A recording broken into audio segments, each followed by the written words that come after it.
I thought this was your framework. No, I didn't make this up. It's a framework.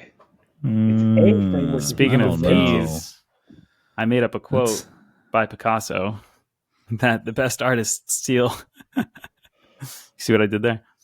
Yes. No, Anyway. I don't, because that was a bastardization of multiple things. That's what I was saying. But it was just wrong. Go. Okay. An artist did say it, but it wasn't Picasso. No, I said it. I said it. It's exhausting.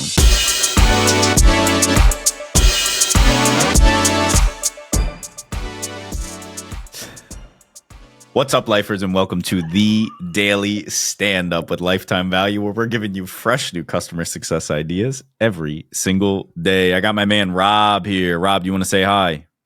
Fat and happy, baby. What's up, lifers? And we've got JP with us. JP, do you want to say hi?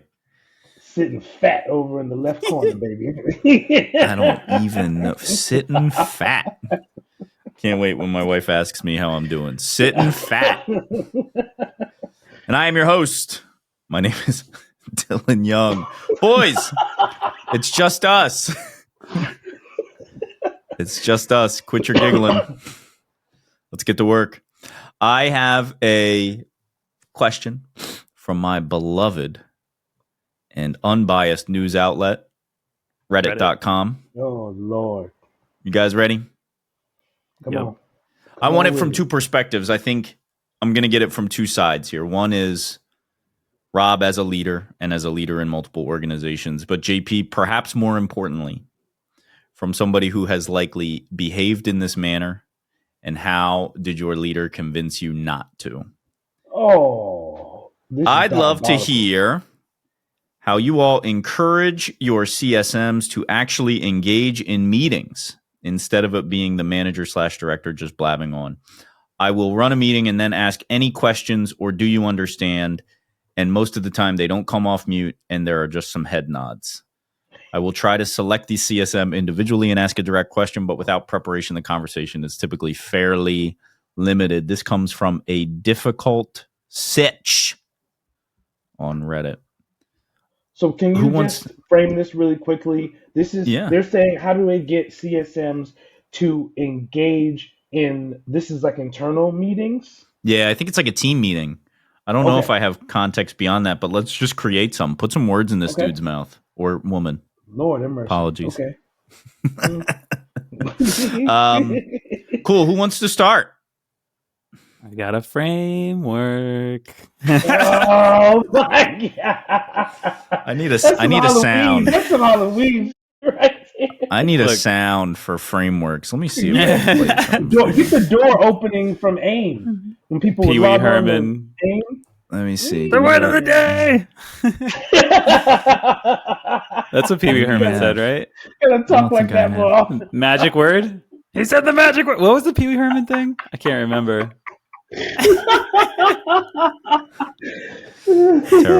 Terrible. All right. Tell us, framework Rob. What's up? You guys ready for this? I'm going to tell you about the 4 Ps. I thought it was going to be talk, TALK. No. Trust and likability. I don't know. Go ahead. I'll get to the 4 Ps. Look, I am notorious for being a total grump in certain meetings when I'm not engaged. And I hate to say it, call it like main character syndrome or whatever you want. But like, if I'm not leading the meeting, if I'm just like listening to people, I zone out a lot. And I notice when other people do too. Ego. It's totally. It's not main character syndrome. That's your ego talking, buddy. Which I think fine. it's also when you're responsible for the meeting, you are required to pay attention. But yeah, fair. Okay. So I just stumbled across this framework that helps do things like cancel unnecessary meetings, normalize things like walking meetings and meetings in an environment where people feel more comfortable, stuff like that. So the 4 Ps idea is that for every meeting you have, and particularly for every recurring meeting you have, because I personally have had my calendar totally booked up with just all recurring meetings where we show up and we don't have an agenda. But the 4 Ps are, let me see if I can remember it. Purpose of the meeting. Why are we here? Process of the meeting. So what is the agenda?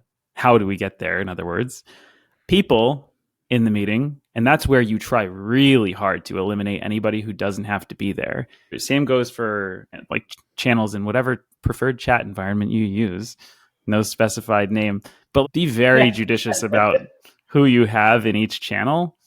And then product. What is the product you're trying to get out of the meeting? So purpose, process, people, product. And if you can figure that out, if you can just take, it only takes 30 seconds when you really get in the habit of it. And it can pay off in hours of time. If you can take that time to just like stop and ask yourself, what is everyone actually doing here? The people part is the most important, right? What's the personal benefit everybody has of being in that meeting? Then you're way more likely to have an engaged audience. Yeah, the last thing I'll add too is when I create that agenda, that process part, I try to make every agenda item, I frame it as a question. Because if it's not a question to be answered, then it probably could just be shared as an email. It doesn't require discussion. If it's not a discussion. Yeah. So that's been my take. I don't know. I'm a bit over the top with it sometimes. I guess I mostly agree with this. I'm kind of asking this question just to be a contrarian. But what happens if your P's are different than your team's P's? Well, so that's a great question. So that's why the people part is most important. Because actually, I modified that a little bit from the way that it's written in this book. The Leader Lab that I really like and recommend is they say, I thought this was your framework. No, I didn't make this up. It's a framework. It's a framework. Speaking of P's, I made up a quote by Picasso that the best artists steal. You see what I did there? Yes. No, anyway. I don't, because that was a bastardization of multiple things. That's what I'm saying. But it was just wrong. Okay. An artist did say it, but it wasn't Picasso. No, I said it.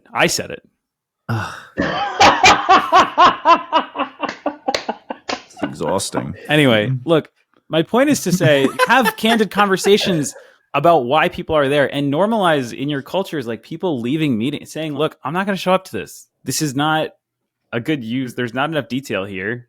This could have been an email. Like normalize that within your cultures. It's okay because the leaders out there, they're the worst. They're the worst at this, but they have the most power.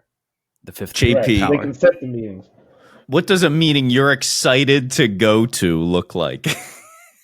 The meeting's gotta have that P, baby. It's gotta have that P if JP is showing up. You hear it in my name. There's a P in there. There's a J in there too, but there's definitely a P. Gotta be a P in that meeting. And for me, what are you gonna do about my P? Because I'm the people. You're setting it up. I'm part of the people. So I have been in many meetings, clearly. I will I am typically a camera off person in meetings which are usually very large because I just feel like if there's a super large meeting, why do I need to have my camera on? And so since we're like talking about internal meetings, I'll say that in general, I am paying attention. Now there are levels to that. I think I'm more tuned in for, say, if there's a meeting and it's centered on things that are really relevant to my role. So they're relevant to customer success. As opposed to, let's say we have a meeting with the entire revenue organization, per se. Then there's going to be more items that are not applicable to certain people. But that's understandable, and no one's like expecting this. But I am an advocate of being active in the chat. If there's a chat, I'll try to like chime in because part of that is also me staying engaged. It's not just about, I better let them know I'm listening because my camera's off. It's more, like I hear this, that was a good point that someone made. So like I try to be present in that way just out of respect. And actually there's a cool thing that we can do in our meetings sometimes, which is halfway through, there's a question, a silly question. It's like, dark chocolate or milk chocolate or something like that. And it'll be like everyone goes in and it's just, so I think like breaking up your meeting, I think it's ultimately it's on the person hosting the meeting and setting up the meeting to make sure that all this stuff is there. Because as you alluded to, if I have to come to this meeting, there's not like most meetings, unless I have a customer meeting or something already, I don't have it's not really a choice. I mean, there is a choice, but if I choose not to show up, that is obviously not going to be a good choice. So I think that I believe in being camera on for small meetings, for customer meetings, of course, those are external. But like internally, I think that I in general pay attention, but I am a big proponent of this 4P framework, I have to say. So what's interesting Very is good. the number one response, which got 6 times as many upvotes as anything else, goes a little something like this, and maybe you'll see some parallels. Number one, rig the system. So identify influencers on your team, get their buy-in, and motivate them to speak up, and furthermore, inspire others, which is a little bit of like subterfuge. Yeah, I that's don't love that one. diabolical stuff. But second is build an agenda with your team so they are a part of the process. Yes, that P, baby. Usually leads to more buy-in. Number 3, acknowledge/predict their pain points or thoughts and ask more direct questions outside of how does this feel or what do you think? So that's the people piece. Yeah. Getting them Well, involved. no, that's also the. You're it? right. No, you're right. It's also the process part, though, because like Sure, you said, I think you're this all asking- fits in process. Yeah, you're right. Yeah. All this is easier if you develop trust and rapport with your team. And so that goes back to the leadership piece you both were talking about. It's incumbent on the leader, and this is their job to make them comfortable. These are all just tools, but at the end of the day, build a safe environment. No one wants to look stupid in front of their boss, and people are usually hesitant to say anything for that reason. So that goes to the normalization you guys were talking about around number one. I think building a safe environment. Rob, I laughed when you said normalizing the ability for people to say, I don't want to be in this meeting, or I'm not going to that meeting.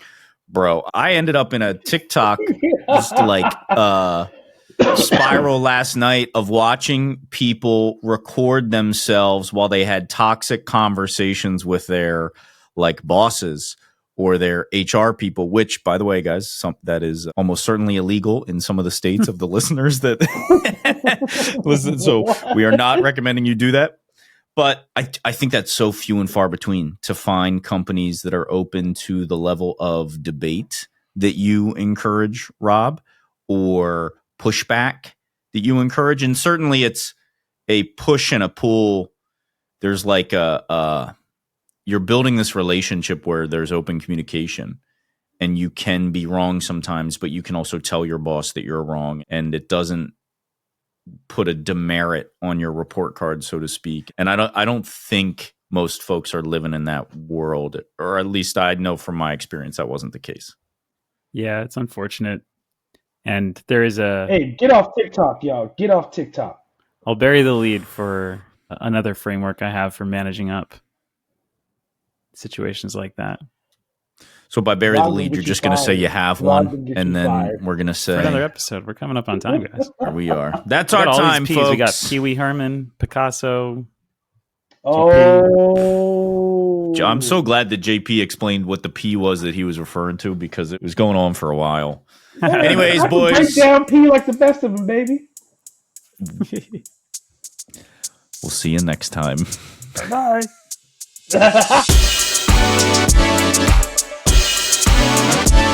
You've been listening to the Daily Stand-Up by Lifetime Value. Please note that the views expressed in these conversations are attributed only to those individuals on this recording and do not necessarily reflect the views and opinions of their respective employers. For all inquiries, please reach out via email to dylan@lifetimevaluemedia.com. Find us on YouTube at Lifetime Value, and find us on the socials at Lifetime Value Media. Until next time.